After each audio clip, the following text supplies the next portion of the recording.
Bonjour et bienvenue pour ce nouvel actionnat sur l'alimentation, la nourriture, manger, savoir manger. J'ai beaucoup de questionnements là-dessus, alors j'ai décidé de vous en faire un petit module.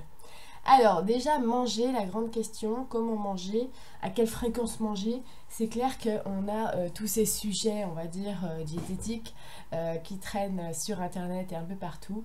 Et comment savoir en fait quand c'est le moment de manger? Eh bien je vous dirais tout simplement, évidemment, on mange quand on a faim.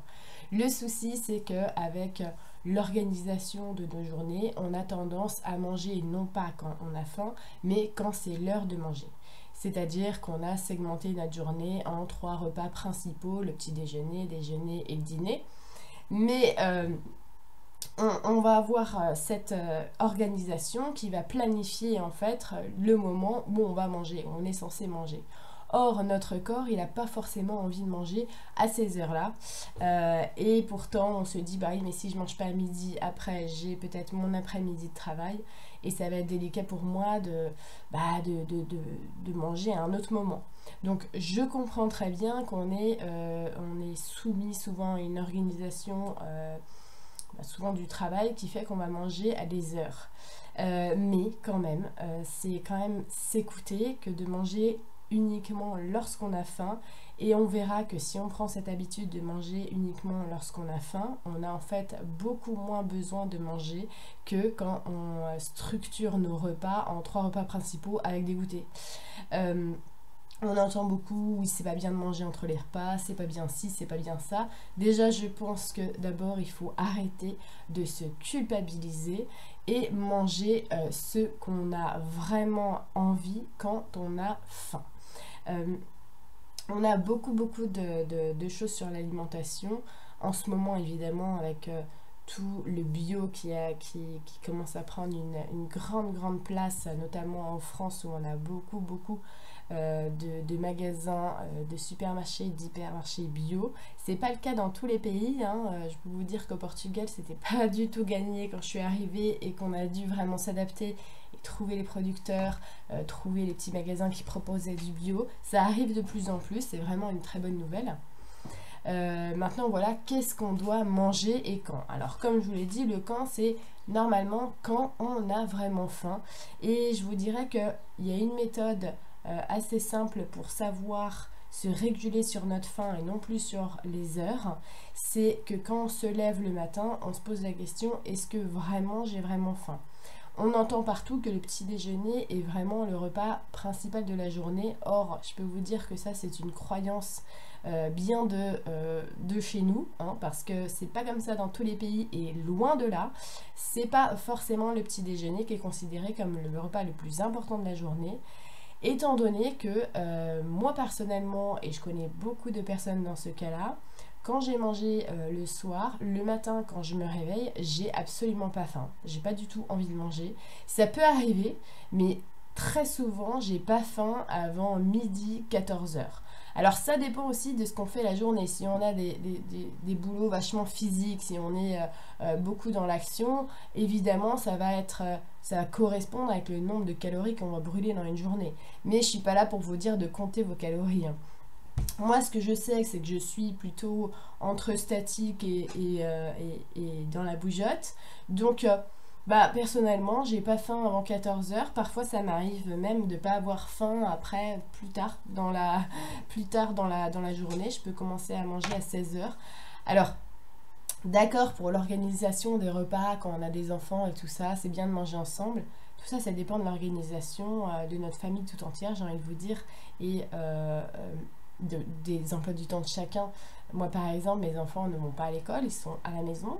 On est tous à la maison et du coup, le moment où on pense que c'est un moment de partage, de manger en famille, il n'est pas obligatoire parce qu'on est toujours vraiment ensemble. On fait beaucoup de choses ensemble. Donc, c'est pas trop grave si, par exemple, on fait à manger pour nos enfants parce qu'ils ont vraiment faim. On est même peut-être à table avec eux, mais par contre, nous, on n'a pas faim. Voilà, on apprend aussi comme ça, personnellement, on apprend à nos enfants comme ça de manger quand ils ont faim, sachant qu'un enfant, ça sert à rien de le forcer par exemple pour manger, hein. C'est bien de proposer, forcer, non. Forcer à finir son assiette, ça c'est encore quelque chose bien de chez nous à la française, où ça se fait pas de laisser quelque chose dans son assiette parce que tu vas être culpabilisé, parce que tu vas gâcher de la nourriture s'il en reste dans ton assiette. C'est vraiment une culture tout ça, hein, vous savez, parce que par exemple, moi qui suis d'origine syrienne, je peux vous dire qu'en Syrie, quand vous mangez chez quelqu'un et que vous finissez votre assiette, c'est comme si en fait vous n'avez pas assez mangé parce que y a plus rien à votre assiette. Donc à chaque fois on va vous resservir dans l'assiette tout le temps. Même si vous avez galéré à finir votre plat pour être poli parce que toi t'es française et tu veux être poli, tu veux manger tout parce que t'es invité, et il va voir que ton assiette est vide et il va t'en refoutre dedans et puis tu seras là, ah bah dis donc je dois encore tout manger tout ça. Non, c'est juste que là-bas par exemple quand on a assez mangé, on est repu, et il en reste encore dans l'assiette, hop on pousse un petit peu l'assiette, ça veut dire que c'est bon pour nous, on a assez mangé. Donc voilà, ça dépend vraiment des cultures, et les enfants, je pense qu'il faut vraiment les amener sur ce terrain-là pour que ça soit beaucoup plus simple pour eux par la suite, de leur faire confiance. Les enfants, ils se laissent pas mourir de faim, sauf s'il y a vraiment un énorme souci derrière, et ça, les parents, ils vont évidemment en prendre conscience avant dans son comportement. Mais d'une manière générale, les enfants savent manger quand ils ont faim, demander. Par contre, là où il va falloir les orienter, c'est sur les produits. Évidemment, les enfants sont attirés par tout le marketing publicitaire. Ils sont souvent la cible du marketing publicitaire, sans compter aussi la ménagère de moins de 50 ans, comme on aime appeler cette cible-là. Et du coup, c'est là-dessus surtout qu'il va falloir les orienter, proposer des choses et surtout leur dire à quoi ça consiste, en quoi ça consiste. Par exemple, moi je vais leur dire, tu vois cet aliment-là, il va te servir à tout ce que tu as envie de créer dans ta vie. Quand je vois par exemple qu'il va manger, on va manger quelque chose d'orange, de rouge, quelque chose des racines, certains fruits, je vais aller dire tiens tu vois ça c'est toute la créativité à l'intérieur, si tu manges ça tu auras ça. Quand je vois quelque chose où il y a là des sucres lents, ou je vois quelque chose, je vais prendre en considération l'aliment avec ce qu'il apporte véritablement dans le corps, et je vais le dire à mes enfants, je vais dire tiens ça tu vois ça t'apporte ça. Et du coup, il trouve ça comme si ça lui donnait des pouvoirs finalement. Et il est vachement volontaire, je parle de il parce que c'est surtout mon fils de 7 ans, il est très volontaire parce que du coup, ça le passionne de savoir ce qu'il mange, et du coup, il peut goûter, et vraiment, il va avoir vraiment aucune résistance à goûter des nouvelles choses, puisque je lui dis voilà d'où ça vient et qu'est-ce que ça va faire comme bénéfice dans son corps. Ça, c'est une bonne manière aussi, même pour nous-mêmes, de se mettre à goûter des choses, parce que parfois voilà quand on n'a pas beaucoup de temps on se met à manger peut-être toujours la même chose, et aussi c'est par ignorance très souvent qu'on prend toujours la même chose pour être sûr que ça va nous plaire, alors qu'il y a énormément de produits à goûter. Pourquoi je parle des produits? Parce que évidemment dans notre alimentation les produits c'est très important, au-delà du fait qu'évidemment on va éviter les trucs toxiques, on va plutôt privilégier l'alimentation bio.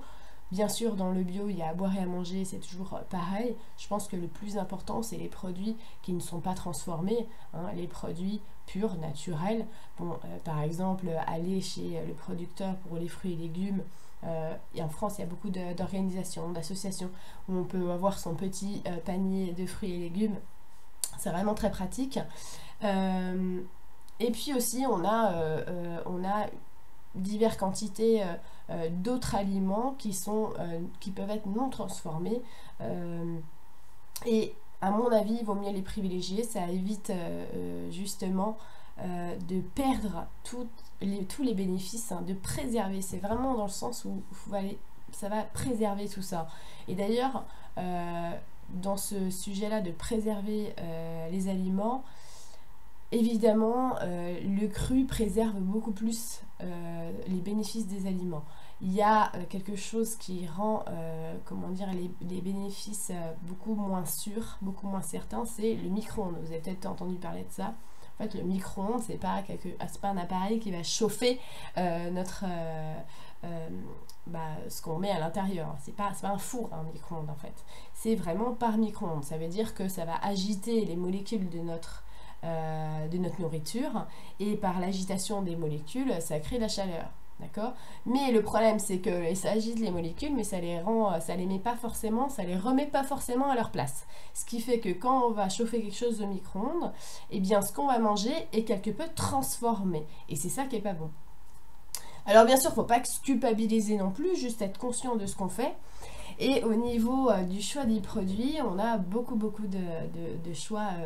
Maintenant, c'est vraiment de plus en plus étendu et ça fait plaisir. Maintenant, c'est savoir qu'est-ce qu'on mange et quand on mange. Alors, c'est hyper important de ne pas se mettre dans une espèce de routine, on va dire, de régime. Hein.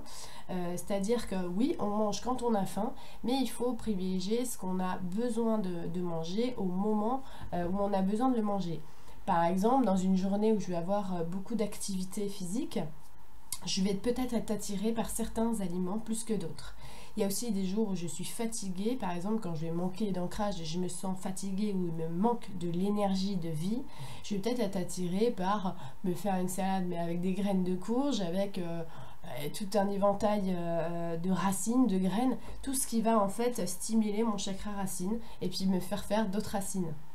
Il y a aussi les aliments par couleur, ça je voulais vous le dire, c'est que quand vous avez vraiment quelque chose à harmoniser à l'intérieur de vous, vous voulez par exemple travailler votre centre émotionnel pour qu'il soit un peu plus stable au niveau de vos émotions, vous voulez travailler là-dessus, et bien tous les fruits par exemple jaunes, même les légumes jaunes en fait, il va falloir regarder la couleur de l'élément naturel, donc la couleur de la plante, ou de la fleur, et les fleurs qui se mangent, ou du légume ou du fruit, ça va vraiment correspondre avec notre centre d'énergie de la même couleur. Donc évidemment, c'est hyper important de comprendre à quoi ça correspond. Et alors, comment on va avoir ces envies, comment écouter ces envies pour manger ce dont on a besoin. Alors ça dépend. Des fois, on va simplement avoir une envie comme ça, tiens, je me ferais bien, je sais pas, tiens, je me ferais bien une espèce de salade de riz avec des tomates, j'en ai envie. Bon voilà, ça c'est des envies qui viennent spontanément. Maintenant, il y avait un article que j'avais écrit, que j'avais intitulé « Nos nutricio-guides ».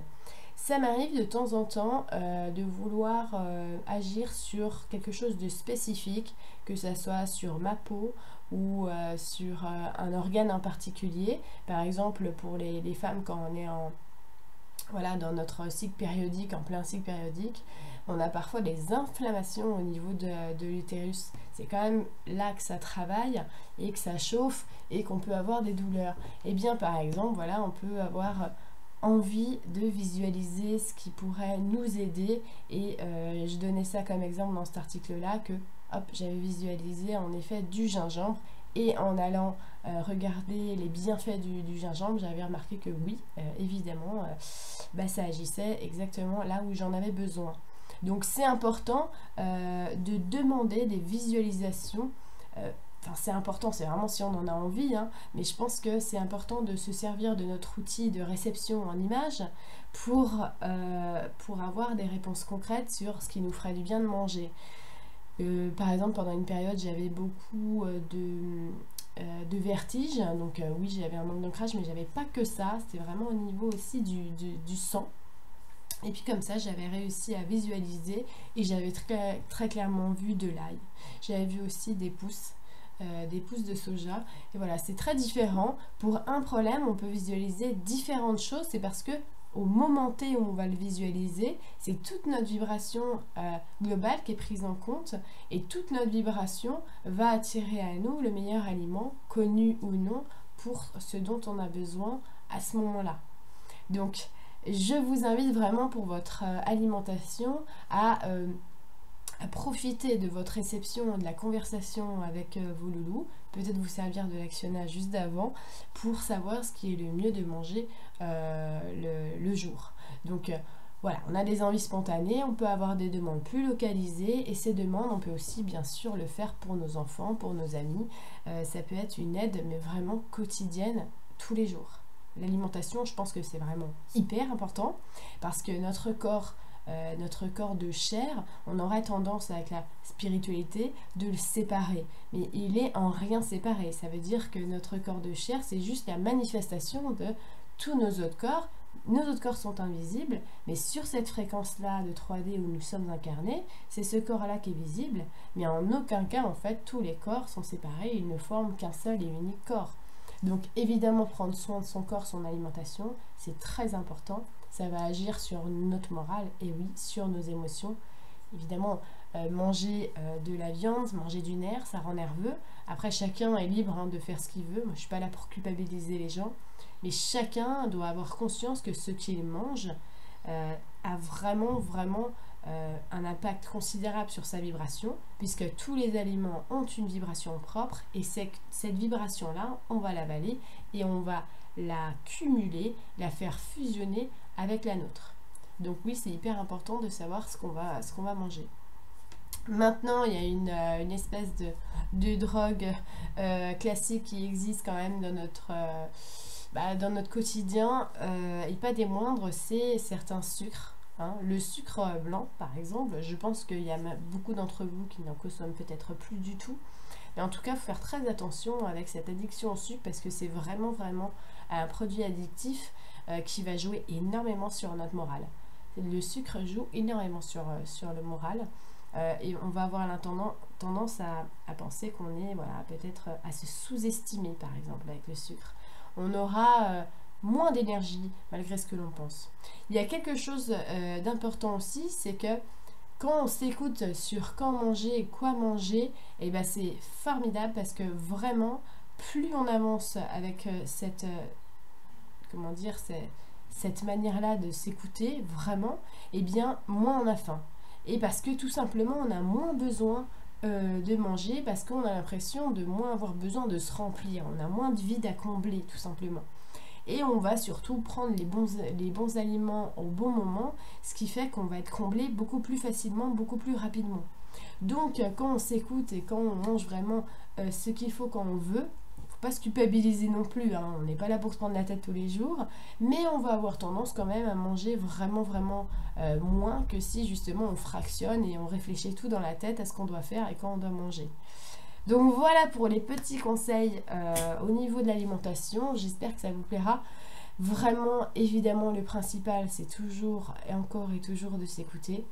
J'ai beaucoup de questions sur le fait que les conjoints et dans une même famille, on ne mange pas tous la même chose. Ça demande peut-être des efforts supplémentaires, mais je pense que l'important, c'est vraiment de manger ce qui nous convient et éviter de se sacrifier dans ce qu'on mange, même si ça demande du travail peut-être en plus au début. En tout cas, c'est que des choses à mettre en place et finalement, c'est que pour du mieux-être. Donc, je vous embrasse, je vous dis à bientôt pour un nouveau module. Gros bisous!